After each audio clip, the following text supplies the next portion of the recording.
À peine commencé à traverser que c'est arrivé de tous côtés. Ah, je m'étais méfié, je me savais surveiller. Mais là, cette semaine, scandale, pot de vin, valise, coquin. N'en jetez plus. C'est pas moi qu'il faut surveiller. C'est eux. Tenez, l'homme politique préféré des Français. Encore aujourd'hui, si. Le sens de l'amitié en petite coupure. C'est pas moi qui ai dit ça. C'est lui. J'évalue à 20 millions de dollars ce que j'ai remis à M. Chirac et à Dominique de Villepin. L'art d'éclabousser tout le monde, ou presque. Et comme dirait le patron... Reste à l'ombre pour ne pas attraper le coup de soleil. Ah, au Super Bongo, les gagnants se sont vite fait connaître. Si c'est M. Bourgi qui était chargé de me remettre les fonds, il a dû les garder pour lui. Je crois d'ailleurs que la source doit être la même que celle qui dit que M. Bourgi fait des passes au bois de Boulogne. Mais je ne l'ai jamais cru. Compte tenu de la tête qu'il a, je pense qu'il ne ferait pas de clients. Oh, la classe. Et lui, il sort de Clearstream et se croit sauvé. Raté. Alors que les frégates de Taïwan continuent de nous polluer, et les vendeurs d'armes de Karachi à Paris ont le sourire. Dans le camp d'en face, le même sourire, Guérini, et DSK cache. L'aplomb, y a que ça de vrai. Demandez à Madame Christine Lagarde, qui sourit malgré le chewing-gum tapis collé à ses chaussures. La bourse ignore elle tout de la morale, bon. Mais la santé, notre santé quand même. Eh bien non, pas mieux. Monsieur Servier, il a bonne mine. Madame Longo, sportive préférée des Français. Et Monsieur Chirac, homme politique préféré des Français, y a pas à dire, on a du pif. Et cette semaine, ça s'est gâté. La campagne serait-elle lancée?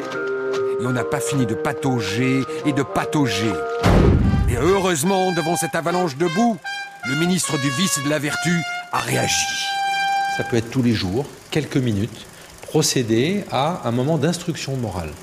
Très bien ça, la morale. Autour d'une maxime, autour d'un texte parfois, engager une réflexion sur un certain nombre de valeurs. Ça peut être le bien, le mal, ça peut être le respect de soi, ça peut être le respect de la règle, ça peut évoquer la dignité humaine, ça peut évoquer l'honnêteté. Un certain nombre de valeurs qui sont très importantes que l'école soit capable de transmettre. Quoi? La morale, c'est juste pour l'école? Les enfants, c'est plus pour les grands? L'honneur, la dignité, ce serait comme la règle de 3, ça s'oublierait dès qu'on grandit? À moins que la morale soit désormais rangée dans les archives. Je vous sens déprimé. Mon œil va pas vous laisser comme ça. Si la semaine était déprimante, il n'y a qu'à changer de manière de la raconter. Donc, depuis 2008, les banquiers se sont remis à danser, comme si de rien n'était.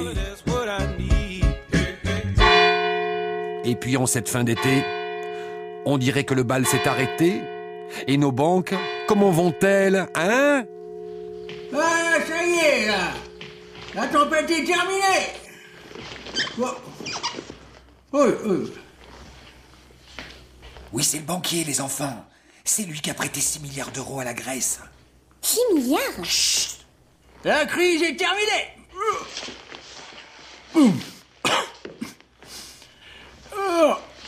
Nos fondations sont solides. C'est à ce moment-là qu'arrive invariablement cette musique-là.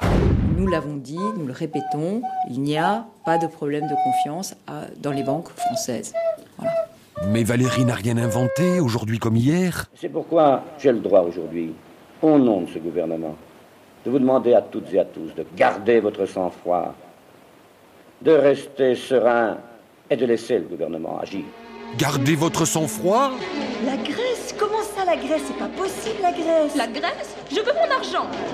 Le gouvernement a un cauchemar. J'exige mon argent. C'est celui-là. Fermez les caisses, vite. Fermez les caisses. Mais vous n'avez pas le droit. J'exige de retirer immédiatement mes euros. Tout bateau que ça? Ah, heureusement, c'est de la fiction. Mais si vous pensez, vous aussi, que vous n'avez plus confiance en votre banque, ne culpabilisez pas. Ça fait bien longtemps que votre banque n'a plus confiance en vous. Et puis, on peut aussi changer de caméra, changer d'angle, mettre un petit ballon devant l'objectif. Les moustiques? Un problème facile à régler au nord. Au sud, le paludisme tue chaque jour 3000 enfants. Attendez, la bonne nouvelle arrive. De grands laboratoires se sont enfin unis et ont lancé une grande campagne de vaccination. Pour $1 par personne, $1, ils ont déjà sauvé 1 million de vies. 1 million. Pour $1 par personne. Au nord, vous vous souvenez? La grippe, c'était il y a 2 ans à peine. Madame Bachelot, ancienne relation publique de laboratoire, avait commandé alors 94 millions de doses, alors qu'on n'est que 60 millions de Français. Tiens, ça y est, vous vous souvenez? Eh bien, cette semaine, les doses arrivent à expiration, sans avoir été utilisées. Chef, l'addition? Plus de 400 millions d'euros à la poubelle. Ah, zut, j'avais dit une bonne nouvelle. Raté. Ou pas.